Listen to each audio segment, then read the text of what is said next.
The person who broke the trust is often the first one to say they were wronged, not as a performance, as a story the mind genuinely believes. Meet Daniel, not a villain, not someone you'd look at and immediately distrust. Daniel is the kind of person who remembers birthdays, holds doors open, and genuinely thinks of himself as a good man. He's been with Sarah for 3 years, long enough to feel comfortable, long enough to start taking things for granted. One evening, Daniel makes a choice Sarah doesn't know about. After that moment, he doesn't feel lighter.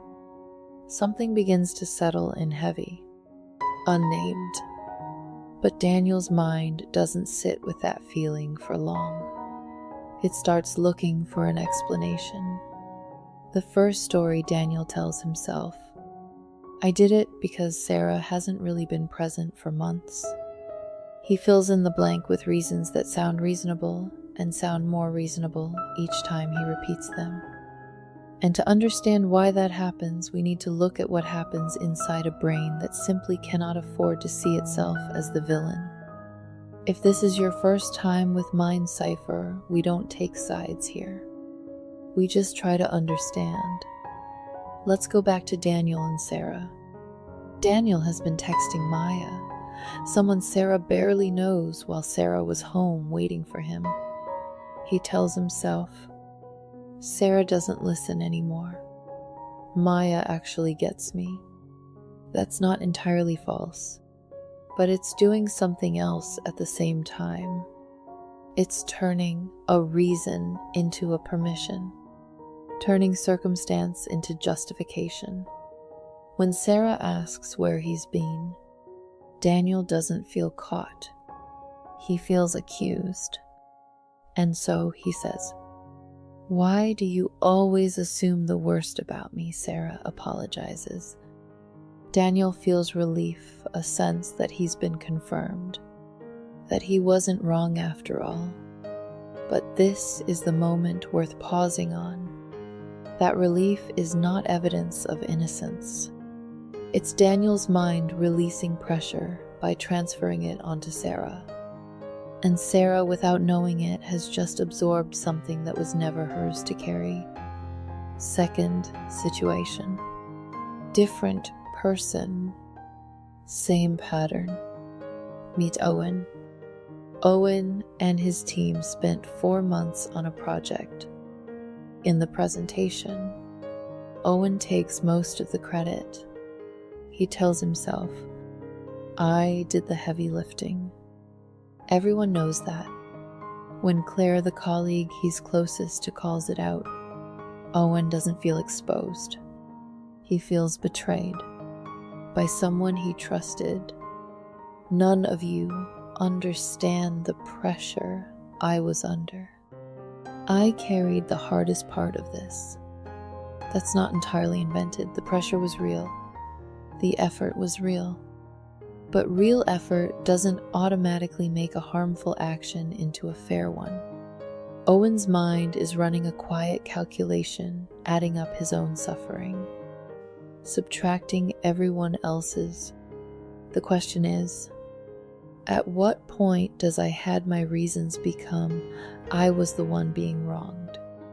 That line is thinner than most people realize, and the mind crosses it quickly, without announcing the move. Once it's crossed, everything looks different from the other side. Third situation. This time, it's closer to home. Meet Elena. Elena made a major life decision without telling her parents. Not out of fear, she told herself. It was to protect them from worry. That sounds like care. It sounds like love.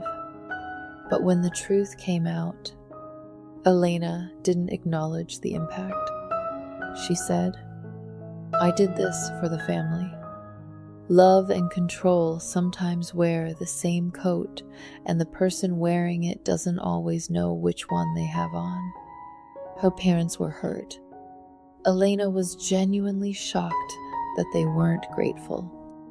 She felt unseen, unappreciated after everything she'd done. That feeling was real, but it was only half the story. Elena's mind was holding on to her own pain, while quietly editing out the pain she had caused. This is something the mind does automatically, without permission, without awareness. And because it's automatic, the person inside it rarely notices it happening. Fourth situation, the most familiar one. Back to Daniel. Daniel shares something about Sarah on social media. Just a story. He doesn't think twice. Sarah is uncomfortable. Daniel thinks she's overreacting to something minor. I didn't mean anything by it. That's true, but it's not enough. Intent and impact are two different things, and the mind tends to count only its own intentions. When Sarah tries to explain how it made her feel, Daniel listens, but listens to respond, not to understand. Why are you always like this? The subject of the story has shifted. Sarah has become the problem. So who is actually hurting in this scene? Both of them, in different ways.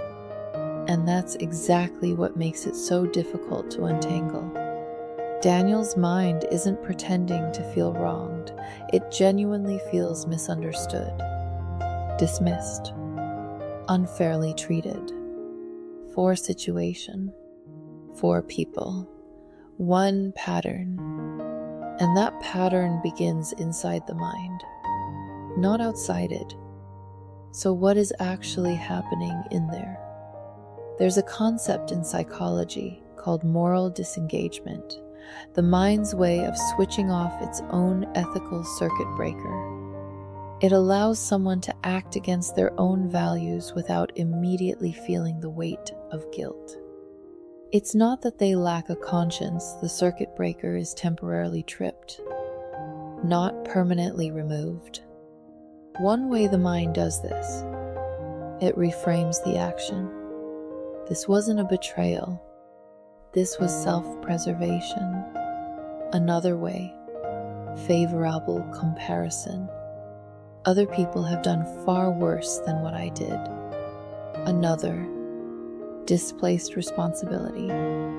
If Sarah hadn't been so distant, I never would have gone looking elsewhere. None of these require conscious effort. The mind runs them automatically. The way a body flinches before the brain registers pain.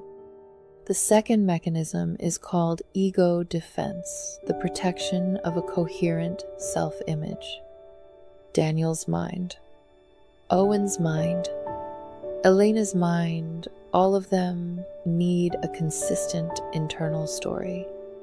I am a good person. That is who I am. When a specific action contradicts that story, the mind doesn't delete the action. It edits the story. That's why Daniel and Sarah remember the same months in ways that barely resemble each other. Neither of them is consciously lying. They are each remembering the version that the mind has already revised. That version feels entirely real, entirely justified because to the mind that created it, it is. The third mechanism, narrative rewrite. The mind retroactively rewrites history. Daniel's mind begins searching for evidence that Sarah has always been like this, withdrawn, suspicious, never quite present. The good memories lose their color. The difficult moments sharpen and move to the front. This isn't deliberate selection. The mind is gathering evidence to defend a verdict it already reached, which raises a question that sits uncomfortably. If all of this runs automatically, who is responsible? The answer isn't simple. But one thing is clear. Automatic doesn't mean innocent. It explains why change is so hard even when someone genuinely says they want to be different. And it explains why simply telling someone you know exactly what you did rarely changes anything at all. So now that we understand the mechanism, what do we do with that? First, and this needs to be said directly, understanding the mechanism does not mean excusing the behavior. For Sarah, for anyone sitting where she sits, this matters. What happened was not your fault. The fact that Daniel won't acknowledge the harm doesn't mean the harm wasn't real. And it doesn't mean your account of it is wrong. Daniel's mind is protecting Daniel. It is not passing judgment on Sarah. That doesn't make Sarah's pain any less real or any less deserving of acknowledgement. For anyone who recognizes themselves in Daniel, in Owen, in Elena, the question isn't, am I a bad person? The more honest question is the story I'm telling myself complete? Add one question to that story.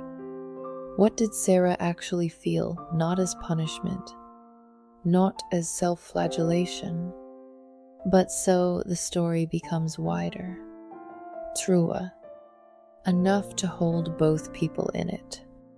The mind can learn to hold two perspectives at once, but it is a skill, not an instinct, and it takes practice.